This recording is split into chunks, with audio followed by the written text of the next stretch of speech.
All right, the president says he's canceled his Christmas plans and his New Year's plans and is at the White House waiting for Democrats to make a deal. Incoming acting chief of staff there indicates compromise may be possible. Mick Mulvaney. In all fairness, I think that having worked with the vice president, I met with Leader Schumer last Saturday, the last time we sat down face to face, and my gut was that he was really interested in doing a deal and coming to some sort of compromise. But the more we're hearing this week is that it's Nancy Pelosi who's preventing that from happening. All right, so for more on the president's shutdown strategy, bring in GOP financier from California, Dan Palmer. Dan, nice to see you. You listen to Mick Mulvaney and the Republicans talk about this. They started at $25 billion. Now it's $5 billion. Now sources are saying it's somewhere around demanding $2.5 billion, maybe a little bit more. Matt Gaetz was on a couple of days ago saying all we need is a crooked number. You've negotiated a lot of real estate deals. It feels like Republicans are almost negotiating against themselves here. I don't like the way the Democrats have framed the debate. It's this number, it's that number. This is a national security issue, and I think this hiatus while Nancy Pelosi is relaxing on the beach in Hawaii and the American public is spending time with their families provided a window for the president to reflect on how this debate has been framed. If he frames this correctly as a national security matter, cost is frankly irrelevant. You know, Nancy Pelosi wants to make this a moral argument. The moral imperative couldn't have been more clearly stated than with the death of this officer in California. Yeah. This is a complete outrage from a national security standpoint, and cost is absolutely irrelevant. You talk in terms of the president reflecting on how to discuss this. This was from Politico this morning talking about the president. He stayed home from Florida but hardly appeared on television or in public. If you're going to do the, quote, I'm working thing, shouldn't you just do it and sit at a table with Nancy Pelosi and Chuck Schumer place cards and empty chairs? That sounds like a lot of optics. I think the substance is the key. The fact is that the United States has a national security This debate is imperative. about optics, Dan. No, I mean that's if arguably President Trump is the best guy, best politician in a very long time when it comes to optics. He has certainly television skills and is good at the optics, but this is really about the substance. For Democrats who have front doors, i.e. a passive physical barrier to entry to their house, to argue that a passive physical barrier on the border would be ineffective is ludicrous. For them to argue that the cost is too high demonstrates that they're just terrible with math. This wall at $20 billion equates to $60 per U.S. citizen.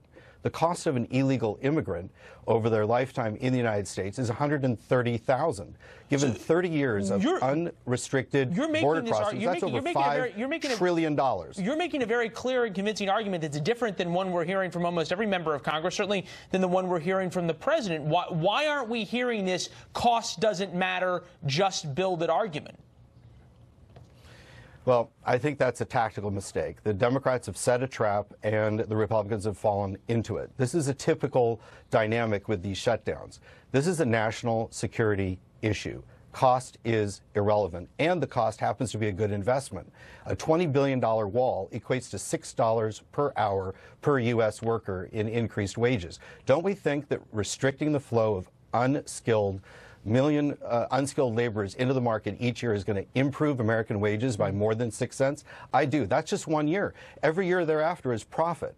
So for a government that spends $13,500 per year per person to incur a liability over the last 30 years of $15,000 per person with unregulated migration is ludicrous. The president just tweeted this a couple of minutes ago.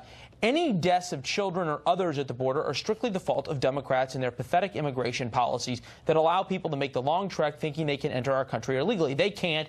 If we had a wall, they wouldn't even try. The two children in question, talking about the two children who died there, were very sick. Before they were given to Border Patrol, the father of a young girl said it was not their fault. He hadn't given her water in days. Border Patrol needs the wall, and it will end. They're working so hard and get so little credit. Again, though, we're not hearing this drumbeat from the president, frankly, of saying we're going to shut down the government for as long as we need to because it's a national security threat, and therefore, I want my $25 billion. I want a blank check. The government can stay closed for as long as it needs to. Is that the argument you suggest he makes? I think that he is, with that tweet, attempting to underscore the hypocrisy of the Democratic position. They're attempting to take the moral high ground, and they suggest that these tragic incidents of these young children dying on the border is somehow a demonstration that the president is morally bankrupt on the issue. Nothing could be further from the truth. Turning off the magnet of the ability to enter this country on foot without obstacle is the reason why these people begin this journey. They need to turn off the magnet. I think that the moral argument here has to do with protecting American citizens. We see this evidence with these angel tragedies. We saw it with Kate Steinle. We saw it with the officer in California. These are but two of numerous instances where United States lives are put at risk because we don't have a passive physical barrier on the border. Any Democrat who has a front door is a hypocrite. You heard Steve Pomerantz, formerly the FBI Assistant Director, sort of make a similar argument in terms of the way law enforcement is being put on the front lines on this and put in much greater danger because of a lack of laws about this. All right, Dan Palmer from Los Angeles. Dan, interesting arguments. Thank you. Thank you, Leland.